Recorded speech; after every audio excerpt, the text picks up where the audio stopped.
Hello everyone. In this video, I will be discussing the concept of pointer to a structure, how it is declared in a program, and how the members of a structure are accessed using this pointer variable using member access operator and arrow operator. I will be also discussing the dynamic structure declaration, that is how the memory is allocated to a structure dynamically, both in case of single variable as well as in case of arrays of structures. So let us discuss this now.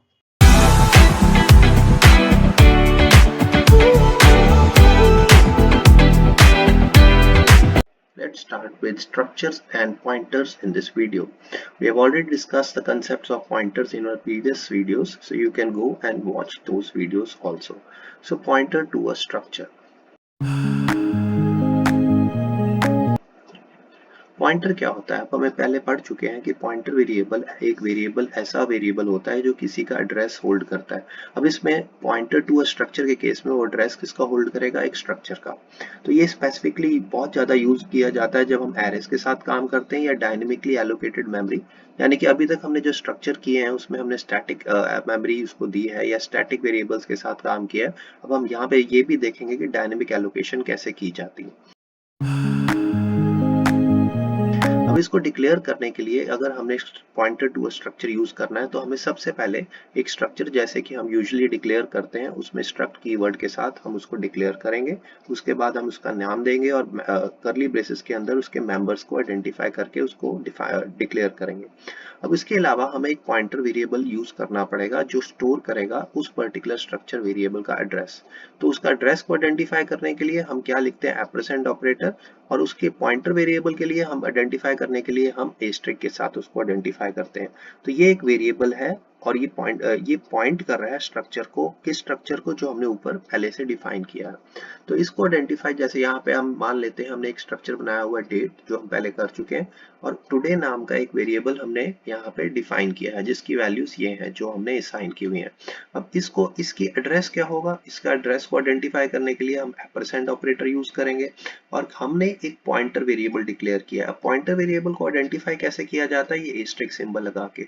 और ये जो date है ये data type है, ये क्या indicate कर रही है? एक यूजर डिफाइंड टाइप जो कि एक स्ट्रक्चर को आइडेंटिफाई कर रही है। तो ये pointer variable is a pointer to a structure. अब यहाँ पे इसका ये मतलब है कि इसके एम्परसैंड के आगे जो वेरिएबल लगेगा वो स्ट्रक्चर ही होना चाहिए, तभी वो करेक्टली इसको असाइन करके और फिर इसको हम यूज कर सकते हैं अपने कोड के अंदर।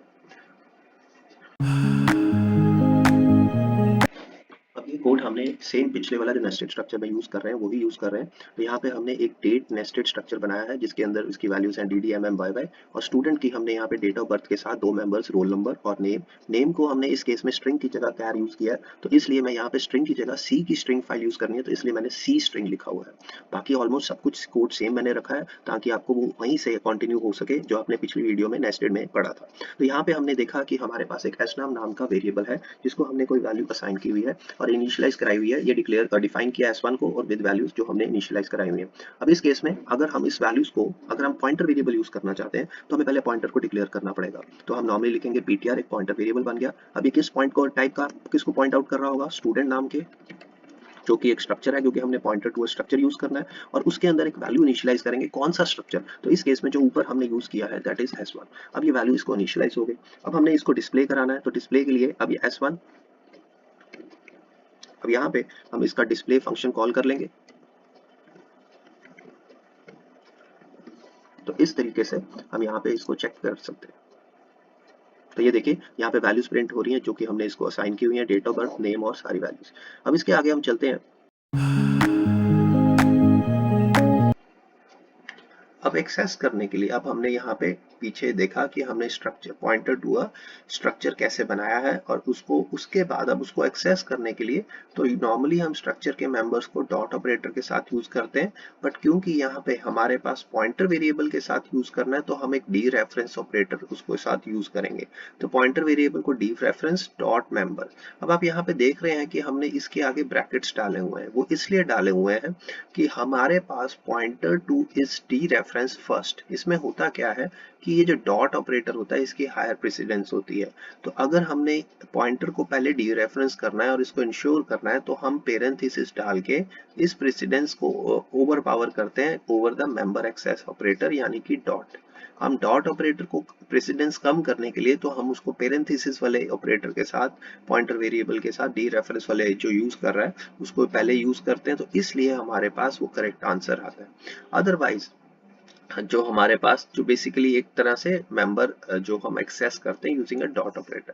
तो इस तरह से फॉर एग्जांपल टुडे जो हमने पीछे यूज किया है उस केस में हम डॉट के साथ उसका मेंबर तो एक्सेस कर रहे हैं, पर क्योंकि ये पॉइंटर वेरिएबल है तो इस केस में हम इसको डी रेफरेंस ऑपरेटर यूज किया है और उसको हमने पेरेंथेसाइज किया है क्योंकि हमारे पास पॉइंट ये जो डी रेफरेंस है इसकी प्रायोरिटी हमने ऊपर करनी है with respect to this member access operator. अगर आप ये नहीं यूज करना चाहते तो ये हमें एरो ऑपरेटर का भी हम मदद ले सकते हैं। तो ये हमने अपनी न्यू और डिलीट वाली वीडियो में भी बातें की हुई हैं सारी। तो उस केस में हमने अगर उसको एरो ऑपरेटर के साथ यूज करना है तो हम सिंपली जैसे नॉर्मल वेरिएबल्स यूज को उसके मेंबर्स को एक्सेस करते हैं तो हम स्ट्रक्चर पॉइंटर वेरिएबल लेंगे और उसके आगे मेंबर नेम यूज करेंगे, यानी कि इस तरह से हम ये सिंबल लगाएंगे ये। अब इस केस में यहाँ पे इसकी हाईएस्ट प्रेसिडेंस होती है, ठीक है, and it is normally L2R, ये जो एरो ऑपरेटर है। तो जैसे कि हम यहाँ पे इसकी जगह पे ये एक ऑल्टरनेट है हमारे पास, दूसरा ऑल्टरनेट ये है कि हम इसको ऐसे एरो ऑपरेटर के साथ भी यूज कर सकते हैं। कि अगर हमने इसमें मेंबर्स को एक्सेस भी करना हो इंडिविजुअली तो इंडिविजुअल एक्सेस के लिए हमारे पास यहाँ पे हम लिख देते हैं accessing members of pointer to a structure. तो यहाँ पे अगर हमने इसके मेंबर्स को एक्सेस करना हो तो हमारे पास नॉर्मली क्या है, हम पॉइंटर्स के थ्रू करेंगे। तो पॉइंटर के साथ हम डी रेफरेंस लगा देते हैं, यहाँ पे देखिए डी रेफरेंस ptr डॉट। अब जिस मेंबर को एक्सेस करना है उसके लिए हम यूज कर लेंगे, जैसे कि इस केस में हम रोल नंबर यूज करना चाहते हैं, उसको मॉडिफाई करना चाहते हैं तो हम ऐसे लिखेंगे। बट यहाँ पे याद रखना है कि इसकी अगर हम लिखते हैं रोल नंबर तो यहाँ पे वो अपने आप ही इसको करेक्ट इसलिए कर रहा है। यहाँ पे हम डॉट देखो, इसको अगर हम पेरेंथेसिस में डालते हैं जैसे कि मैंने कहा है कि हम इसको यहाँ पे वैल्यू डॉट, अब हम यहाँ पे लिखते हैं रेल नंबर, ठीक है। इसकी वैल्यू हम चेंज कर देते हैं जैसे 3205 कर देते हैं। इसी तरह हमारे पास एक और तरीका होता है कि हम डायरेक्ट पॉइंटर के साथ एरो ऑपरेटर यूज कर सकते हैं, जैसे कि मैंने आपको बताया कि हम इसको ऐसे डाल के अब आगे इसकी फील्ड कौन सी यूज करनी है। जैसे हमने अब इसको नेम, अगर हमने नेम आइडेंटिफाई करना है तो अगर स्ट्रिंग होता ना तो मैंने सीधा ऐसे कर लेना था, पर क्योंकि मेरे पास कैर है तो इसलिए मुझे इसको चेंज करने के लिए स्ट्रिंग कॉपी यूज करना पड़ेगा और उस फंक्शन के अंदर इसकी न्यू वैल्यू मैं असाइन कर दूंगा। अगर मेरे पास नॉर्मल स्ट्रिंग टाइप होता तो मुझे ये सब कुछ करने के लिए जैसे ऊपर हमने असाइन किया, तो यहाँ पे मैंने स्ट्रिंग कॉपी कर लिया, ठीक है, बट यहाँ पे यूज कर रहा हूँ कि ptr का नेम, तो यहाँ पे मेरे को ये कॉपी करके अब नेम भी बदल देगा, ठीक है। और अगर मैंने इसके आगे पॉइंटर वेरिएबल के आगे अगर मैंने इसकी डेट ऑफ बर्थ और उसके आगे उसका dd मैंने इसको चेंज करना है तो मैं इसको भी चेंज कर देता हूँ, जैसे dd की जगह मैं yy चेंज कर देता हूँ, ठीक है। अब मैं इसकी वैल्यूज को प्रिंट करा लेता हूँ।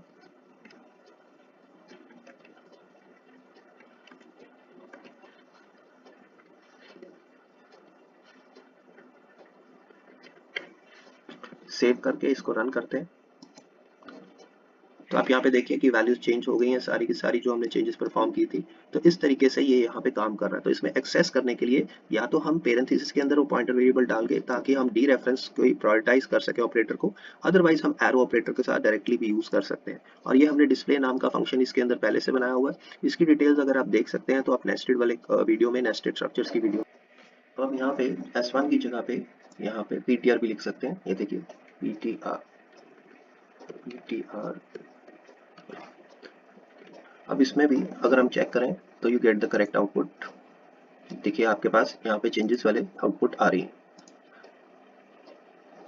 तो इस तरह से आप पॉइंटर वेरिएबल के साथ भी सेम एक्सेस कर सकते हैं। अब एक और इम्पॉर्टेंट चीज़ है कि अगर हमने इनका साइज पता लगाना हो तो साइज पता लगाने के लिए हम अलग से प्रिंट साइज करके एक फंक्शन बना लेते हैं।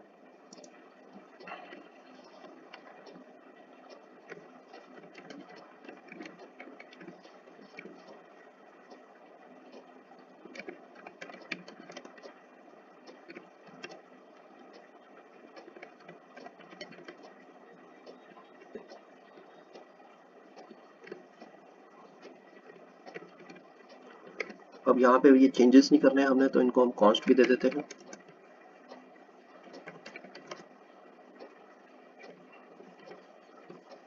और ये फंक्शन कुछ रिटर्न नहीं करेगा, तो इसलिए हम यहाँ पे वॉइड भी लिख लेते हैं।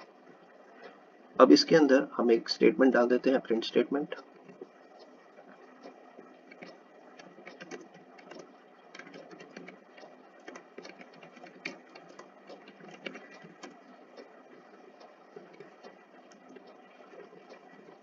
यहाँ पे साइज ऑफ, और यहाँ पे स्टूडेंट का नाम हमने एस रखा है।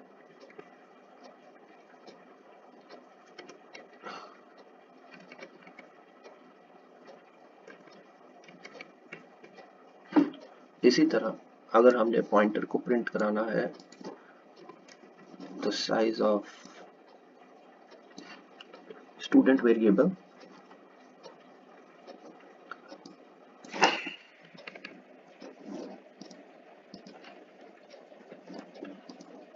ओके। अब इस फंक्शन को हम कॉल कर लेते हैं।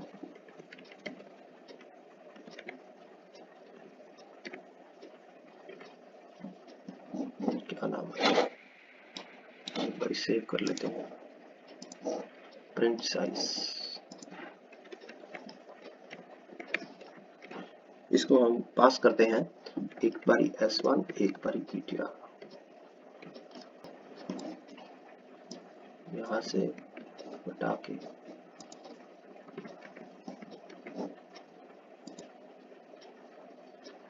तो ये देखिए यहाँ पे बाइट्स आ रही है इनकी। यहाँ पे साइज ऑफ लिखना था,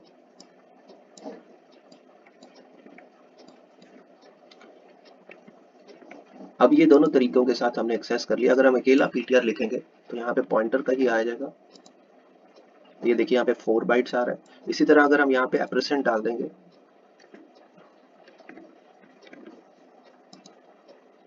तो यहाँ पे अकेला 4 बाइट्स आ गया। तो इस तरीके से हम इसका साइज पता लगा सकते हैं पॉइंटर का भी, और अगर हमने पूरे स्ट्रक्चर का साइज पता लगाना हो तो इस तरीके से हम पता लगा सकते हैं। ओके। अब अभी हमने बात की कि जो पॉइंटर के साथ हमने पॉइंटर टू स्ट्रक्चर वेरिएबल की सबसे ज्यादा जरूरत कहाँ पड़ती है, जब हमने डायनेमिकली स्ट्रक्चर्स को डिक्लेयर करना हो। डायनेमिक का फायदा क्या होता है कि अगर हमें साइज ऑफ द स्ट्रक्चर नहीं पता है at the run time, sorry at the compile time, तो उस केस में हम इसको यूज करते हैं। यानी कि हमें पता नहीं है कितनी मेमोरी उसको कंपाइल टाइम पे देनी है या साइज उसका क्या है, तो उस केस में उसको मेमोरी हम एलोकेट करते हैं dynamically at the run time.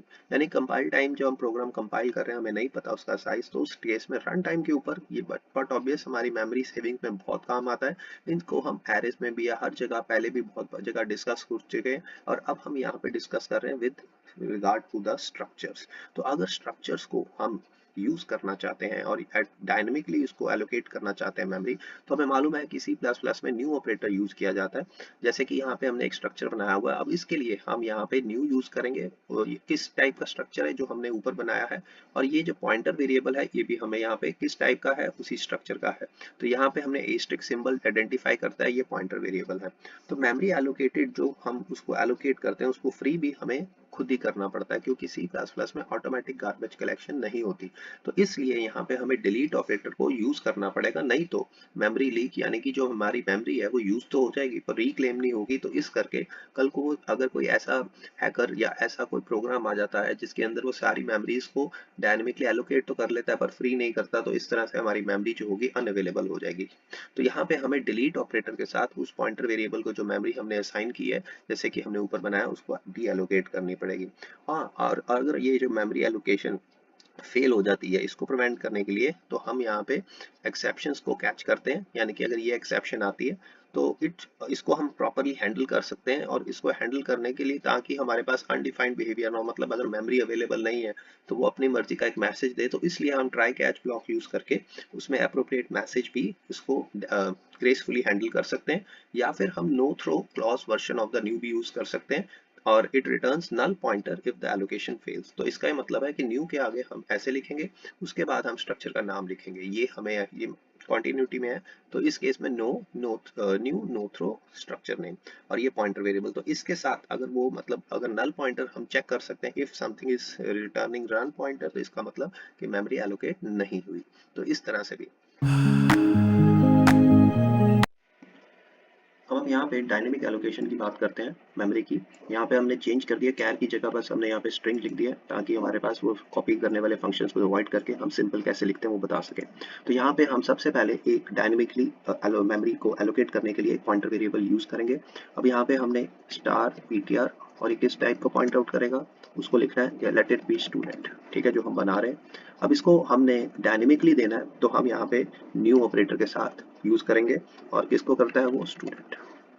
अब जैसे कि मैंने आपको बताया कि अगर कोई मेमोरी डीएलोकेशन या एलोकेशन फेल हो जाए तो उसको प्रॉपरली ग्रेसफुली हैंडल करने के लिए यहाँ पे हम नो थ्रो क्लॉज लगा देते हैं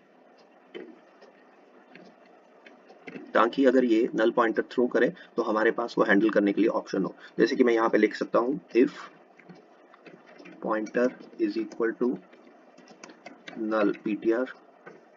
नल ptr क्या होता है ये हम डिस्कस कर चुके हैं अपनी पिछली वीडियोस में। अगर आप पॉइंटर्स वाले में जाके चेक करना चाहते हैं तो नल और नल पॉइंटर के बीच में डिफरेंस भी हमने डिस्कस किया हुआ है।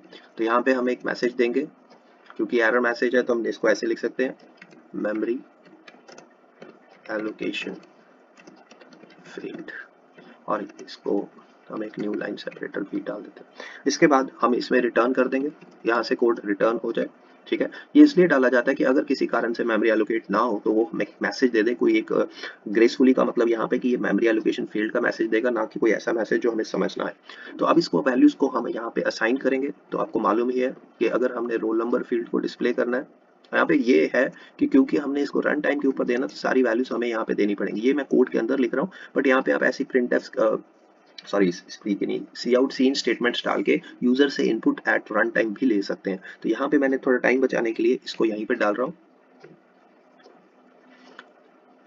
फॉर द टाइमिंग मैं यहाँ पे सब कुछ डाल देता हूँ ptr, यहाँ पे नेम,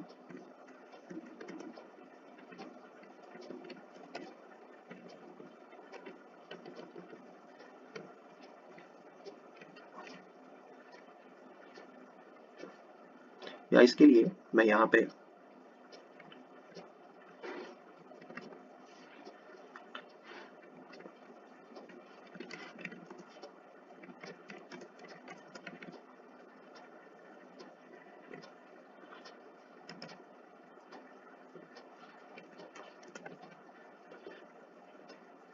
हम यूजर से ही ले लेते हैं। तो यहाँ पे हमें क्या लिखना पड़ेगा ये मैं आपको बताता हूँ। यहाँ पे ओके, ये तो एक सिंपल मैसेज है सेमीकोलन, और यहाँ पे हम सीन डाल देते हैं।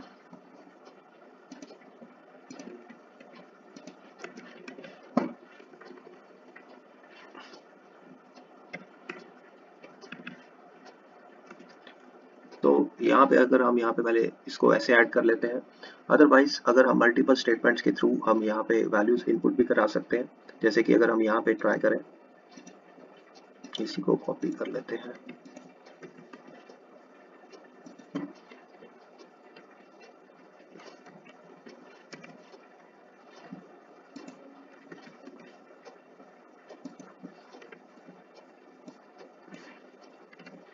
और फाइनली हम यहाँ पे डिस्प्ले भी करा देंगे।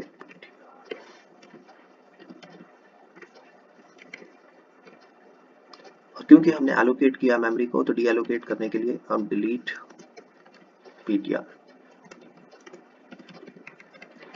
ये डी एलोकेशन हो गई, और ऊपर हमने यहाँ पे एलोकेशन, ठीक है। अब इसको हम सेव करते हैं और एक बार रन कर लेते हैं।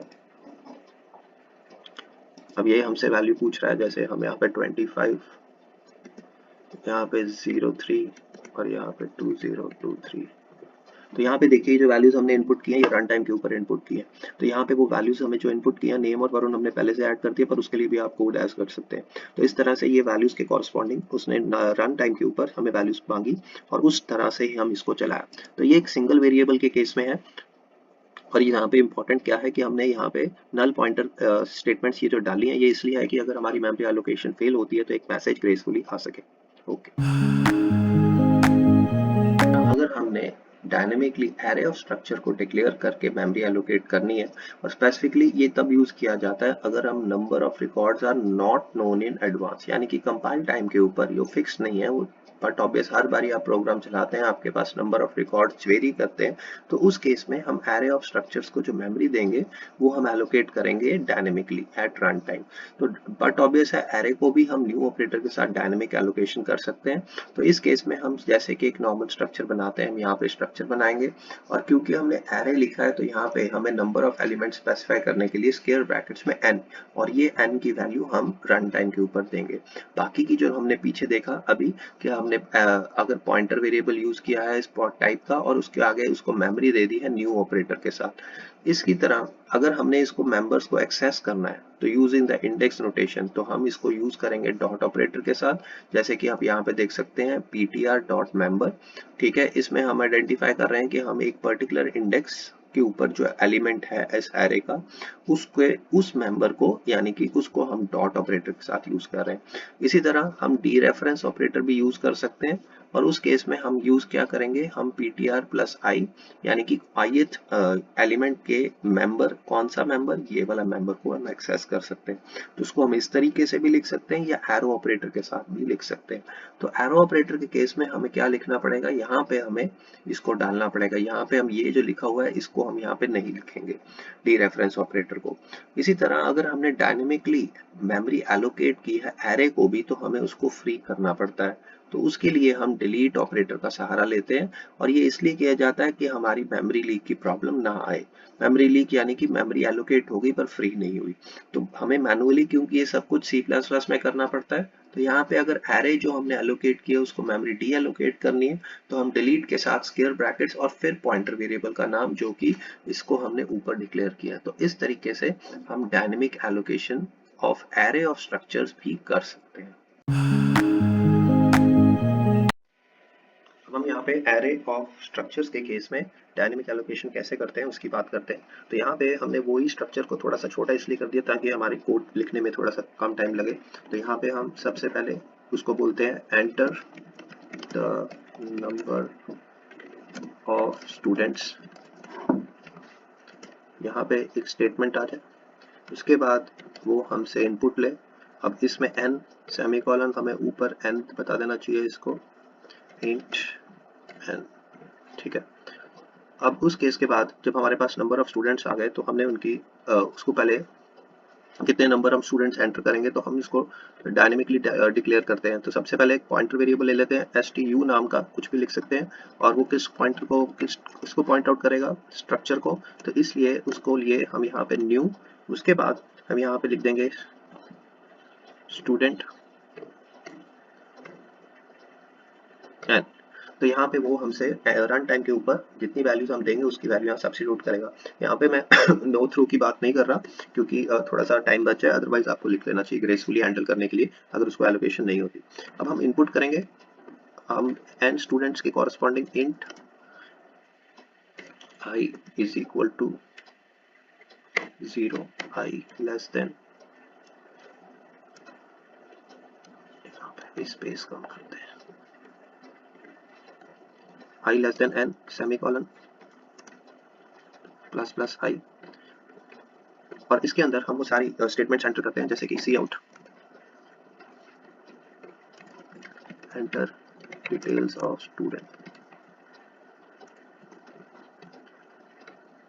ओके, उसके बाद हम यहाँ पे कौन से स्टूडेंट की डिटेल है वो भी लिख देते हैं यहाँ पे ऐसे करके, ऐसे आई प्लस 1।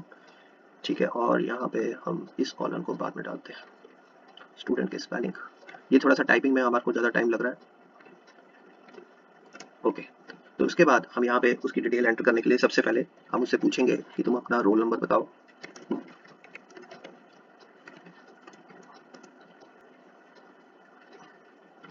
और फिर हम उसको इनपुट करेंगे। अब इनपुट में हम उसके मेंबर को एक्सेस करेंगे तो यहाँ पे आ जाएगा एस, क्या नाम रखा हमने, हमने रखा है एस टी यू का डॉट। अब इसके बाद हमने ith मेंबर को एक्सेस करना है तो हमें इंडेक्स वेरिएबल भी यूज करना पड़ेगा। उसके बाद हम यहाँ पे डॉट लगा के रोल नंबर लिख सकते हैं, ये एक तरीका है एक्सेस करने का। अब इसके बाद मैं यहाँ पे नेम को इनपुट करूंगा,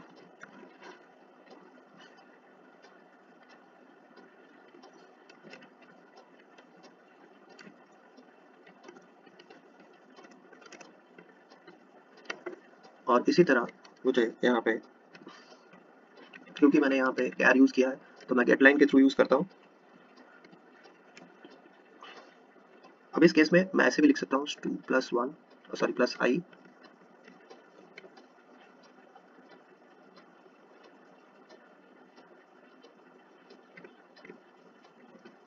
अब यहाँ पे मुझे क्या इनपुट कराना है, सबसे पहले नेम, कॉमा 50। ठीक है, ये एक तरीका है, इसको भी मैं, उसके बाद मुझे इनपुट करने हैं मार्क्स।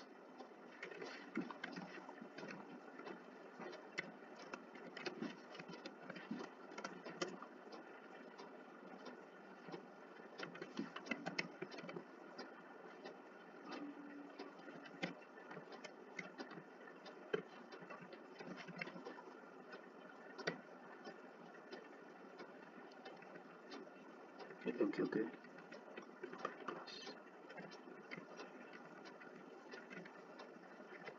अब हमने मार्क्स भी इनपुट कर लिए।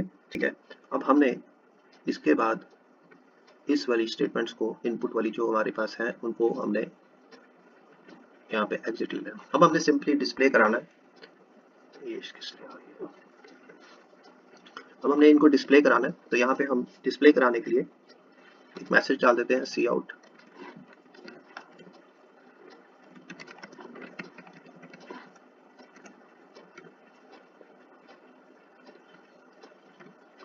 स्टूडेंट डिटेल्स, और यहाँ पे भी हमें एक फॉर लूप लगानी पड़ेगी। हम ऊपर वाली ऐसे ही कॉपी कर लेते हैं,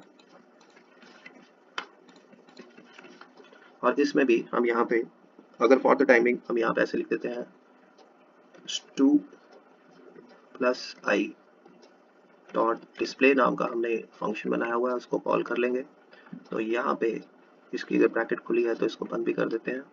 ओके, सो ये हमारा कोड है जो कि हमें रन टाइम के ऊपर, अब बट ऑब्वियस है क्योंकि हमने डायनेमिकली एलोकेट की है, तो हमें डी एलोकेट करने के लिए यहाँ पे लिखना पड़ेगा डिलीट एरे है, और उसके बाद जो भी आपने पॉइंटर वेरिएबल लिया है, जैसे कि इस केस में 2, आपको ये जरूर करना होता है, क्योंकि अगर आप एलोकेट, यहाँ पे एलोकेशन हो रही है, जैसे देखिए ये एलोकेशन है एरे के केस में, और ये डी एलोकेशन है। अब इसको हम रन करके देखते हैं और देखते हैं कोई प्रॉब्लम तो नहीं आ रही, क्योंकि अभी मैं आपको दिखाऊंगा एक चीज।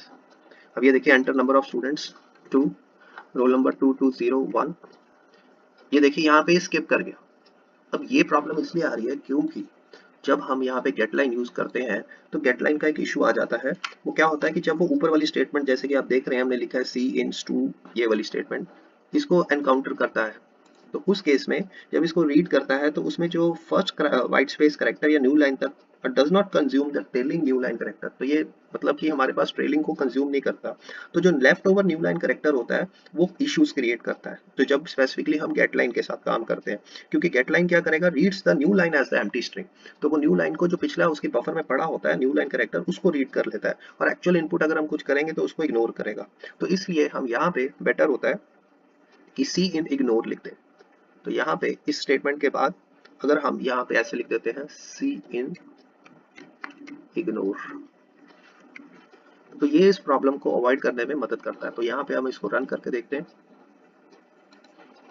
2।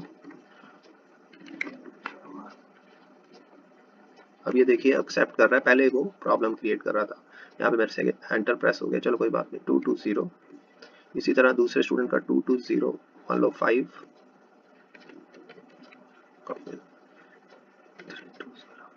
तो ये देखिए यहाँ पे स्टूडेंट डिटेल्स, थोड़ा सा फॉर्मेटिंग का इशू है, यहाँ पे एंटर स्टूडेंट, इसको थोड़ा सा ठीक कर लेते हैं, यहाँ पे स्टूडेंट डिटेल्स। ठीक है, यहाँ पे ये आ गया, और यहाँ पे जो हमने ऊपर भी स्लैश एन एक फालतू डाले हुए हैं, ये रोल नंबर की, ये हमें हटाने पड़ेंगे। ओके, अब एक बार इसको एक बार और जल्दी से चला लेते हैं।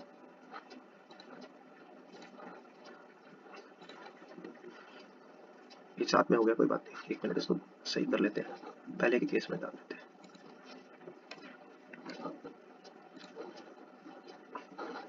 ओके, तो यहाँ पे देखिए एंटर डिटेल्स 2201,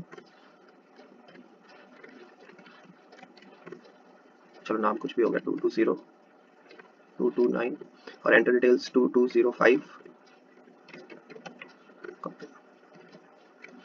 तो तो यहाँ पे देखिए उसकी डिटेल भी आ गई है। तो इस तरह से अगर हमारे पास इसका एडवांटेज क्या है कि हमारी जो मेमोरी है वो उतनी ही एलोकेट हुई है जितनी हमने दी है, यानी कि 2 मेंबर्स के लिए। अगर ज़्यादा मेंबर होंगे तो ये डायनेमिक एलोकेशन है, और दूसरा डायनेमिक एलोकेशन के बाद हमें डायनेमिकली डी एलोकेट भी करना पड़ेगा, क्योंकि ये C++ है, यहाँ पे ऑटोमेटिक गार्बेज कलेक्शन नहीं होती।